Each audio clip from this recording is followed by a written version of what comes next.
रख हौसला वो मंजर भी आएगा, प्यासे के पास चलकर समंदर भी आएगा। तू थक हार कर मत बैठा है मुसाफिर, मंजिल भी मिलेगी और मिलने का मजा भी आएगा। ये कहानी, ये लाइन मैंने बचपन से बहुत सुनी है और बहुत सारे बच्चों को मैंने सुनाई है कि एक वक्त ऐसा आता है जब आपके पास समंदर खुद चलकर आता है, बस अपने संघर्षों पे आप विश्वास रखिए। कुछ ऐसी शख्सियत से आज मैं मिलाने वाला हूँ, बहुत कम लोगों से मैं इंस्पायर होता हूँ और जिससे मैं इंस्पायर होता हूँ उसकी वीडियो मैं जरूर कवर करता हूँ। आज मेरे साथ में जो व्यक्तित्व आपके सामने मैं लेके आने वाला हूँ, इनका जीवन काल बहुत संघर्षों से रहा है। और सर से जब मेरी कल बातचीत हो रही थी तो बताया कि हमारे पास पढ़ने के लिए भी सही से पैसे नहीं हुआ करते थे, लेकिन अपने संघर्षों से इतनी मेहनत करी कि आज जिस क्षेत्र में मैं हूँ यहाँ पर टोटल 1 करोड़ के आसपास की पॉपुलेशन है और 1 करोड़ पॉपुलेशन के आज ये क्या है, मुखिया है, प्रधान है।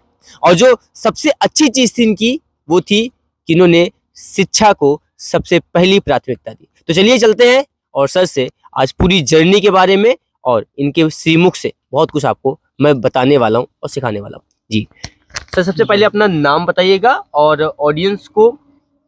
जी, मेरा नाम मोहनलाल भारती है। यहीं पे देखते हैं। जी जी मोहनलाल भारती है और मैं ग्राम पंचायत सकरा का ग्राम प्रधान भी हूँ। जी। सबसे पहले अपने उस दौर के बारे में बताइए जिसके बारे में कल आप मुझे बता रहे थे, वो संघर्षों का दिन आपका कैसे बीता।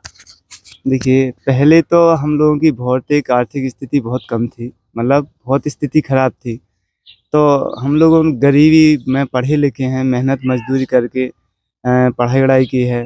तो हमारा एक उद्देश्य था, जब मैं गरीबी में पढ़ा लिखा हूँ, तो मेरा एक उद्देश्य था कि मैं भी गरीब बच्चों को पढ़ाऊँगा। जी तो आज मैं बच्चों को मतलब निःशुल्क शिक्षा भी दे रहा हूँ। जी और जब मैं कोचिंग भी पढ़ाता था, अभी भी पढ़ाता हूँ, तो जिसके पास पैसे नहीं होते थे गरीब बच्चों के पास, तो मैं उनको निःशुल्क पहले से ही पढ़ाता आया हूँ। जी। आपका एजुकेशन का बैकग्राउंड क्या रहा, थोड़ा उसके बारे में बताइए। और जो आप जब अपने शुरुआती दिन में थे तो कौन सा ऐसा व्यक्ति था जो आपके जीवन में बहुत बड़ा मोटिवेशन का कारण बना। जी, देखिए, सबसे पहले तो गुरुओं का भी सबसे पहले सहयोग और योगदान रहता है, जी जिन्होंने बहुत अच्छी शिक्षा दी है हम लोगों जी को। और हमारे एक श्री दीन खान सर रहे हैं, जी जो राष्ट्रपति पुरस्कृत भी रहे हैं। जी उन्होंने हमको शिक्षा दी है। जी आज हम उन्हीं के मार्गदर्शन से आज इस मुकाम पर हैं कि हम बच्चों को भी अपना मार्गदर्शन करते हैं। कितने बच्चे अभी आपके यहाँ हैं जो पढ़ रहे हैं। जी, देखिए, मेरे एक वर्ष में कम से कम 200-250 बच्चे रहते हैं। जी और मतलब हाई स्कूल इंटर 6 से लेकर 12 तक के भी बच्चे रहते हैं। तो बैच बैच के हिसाब से हमारे पास क्लासेस चलती रहती हैं। क्वालिफिकेशन आपका बैकग्राउंड का क्या रहा है सर, एक बार थोड़ा सा आप कैमरे में बताइएगा। मेरी क्वालिफ़िकेशन, मैंने डबल एमए किया है और प्लस एमएड है और मास कम्युनिकेशन पीजीडीएम में इलेक्ट्रॉनिक मीडिया का डिप्लोमा भी किया है।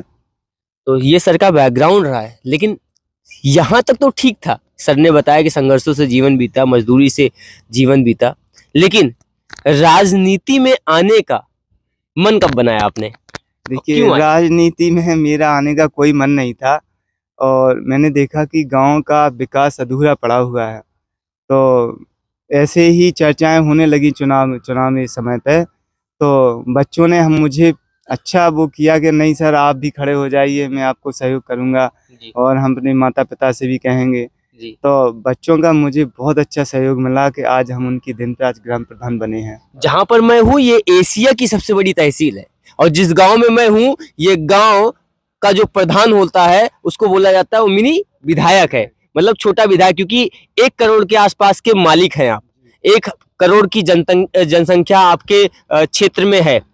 सबसे पहले आपने शिक्षा को ही प्राथमिकता क्यों दी और शिक्षा के साथ आपने इस क्षेत्र में क्या क्या बदलाव करना चाह रहे हैं। देखिए, मैंने शिक्षा पे इसलिए जोर दिया है क्योंकि शिक्षा ही एक ऐसा मतलब विकास है जिससे व्यक्ति का ही सर्वांगीण विकास होता है। जी, अगर जो कहते हैं कि बाबा साहब ने कहा था कि शिक्षा वैसे वैसे इनका दूध है, जो पिएगा दहाड़ेगा। वही दहाड़ेगा। जी, तो शिक्षा एक ऐसी चीज़ है, कलम में वो ताकत होती है कि किसी को कहीं से ही मोड़ सकती है। जी, इसलिए मैंने सोचा कि क्यों ना हम अपना कदम बढ़ाएं, जिससे व्यक्ति कम से कम निडर हो जी। और अपने मतलब कार्यों में अच्छा साहस भी रहे उसको।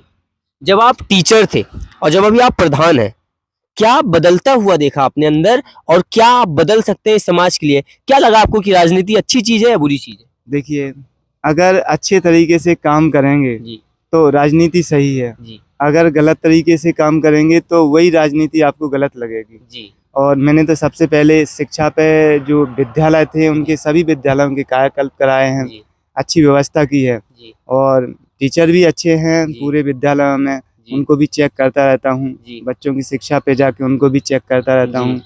तो आज मुझे इतनी अच्छी खुशी है कि अपने गांव में जो ग्राम सकरार में अच्छी व्यवस्था हो गई है शिक्षा की। क्या बात है सर। तो मतलब ये हमारे साथ सर थे और इन्होंने सबसे पहले शिक्षा को महत्व दी।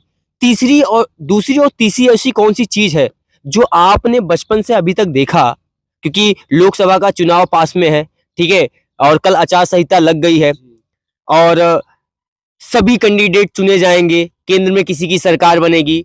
कौन सी ऐसी दो और चीज है जिसको आप चाहते हैं कि ये बदला जाना चाहिए, देखिए क्योंकि आप अभी टीचर भी रहे हैं और अभी प्रधान भी हैं। देखिए अभी तो हम सरकार के बारे में कुछ नहीं कहते हैं, क्योंकि जो अभी चल रही थी इसमें भी बहुत अच्छी व्यवस्था रही है जी और शिक्षा अच्छी रही है, मतलब सारी व्यवस्थाएं बहुत अच्छी रही हैं। जी पब्लिक भी इतनी परेशान नहीं क्योंकि आदमी निडर हो गया है, जी गुंडागर्दी खत्म हो गई है, जी तो टेक्निकल और टेक्नोलॉजी का भी जमाना आ गया है, जी। तो काफी अच्छा विकास कराया है बीजेपी शासन ने। जी। और कुछ ऐसे जो चीजें आपको लगता है कि ये चीज अगर और हो जाए तो मुझे लगता है कि देश हमारा और स्वच्छ सुंदर की तरफ बढ़ पाएगा, एक विकास की तरफ बढ़ पाएगा। और बच्चों के अंदर क्या चीज देखते हैं कि बच्चे क्या ना करें, वो भी थोड़ा सा आप मैसेज दीजिएगा। जी, हम तो बच्चों को यही कहेंगे कि बच्चों पढ़ाई अच्छे से करिए और जो कुरीतियाँ हैं उनसे दूर रहिए जी।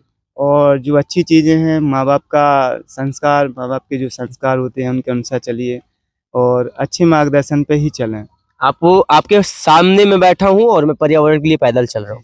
2 लाइन पर्यावरण पे क्या बोलना चाहेंगे आप? हम भैया आपको सबसे पहले बहुत बहुत धन्यवाद देते हैं क्योंकि आपने इतना बड़ा कदम उठाया है कि देश में, ये मान लीजिए मैं पहला ही व्यक्ति आपको देख रहा हूँ कि जो पर्यावरण के ऊपर आप इतना मतलब अच्छा कदम उठा रहे हैं, क्योंकि पर्यावरण ही एक, ये मान लीजिए कि पूरा जीवन है व्यक्ति का, जी बिना पर्यावरण के जीवन भी अधूरा है। जी। तो ये हमारे सर थे और आपने सर को सुना। मुझे लगता है कि अगर ऐसे सिर्फ 1000 व्यक्तित्व पैदा हो जाए पूरे देश के अंदर, जो प्रधान बनने के बाद पहली प्राथमिकता शिक्षक हो।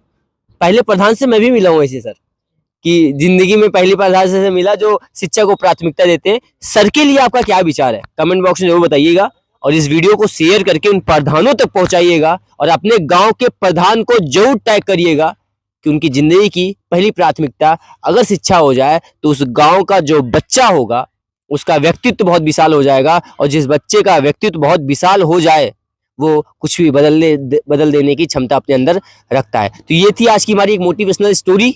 ऐसे बहुत सारी स्टोरीज मैं आप सभी के साथ अब कवर करता रहूंगा और आपके साथ मिलकर पदयात्रा, पॉडकास्ट की पदयात्रा मैं करता रहूंगा। धन्यवाद।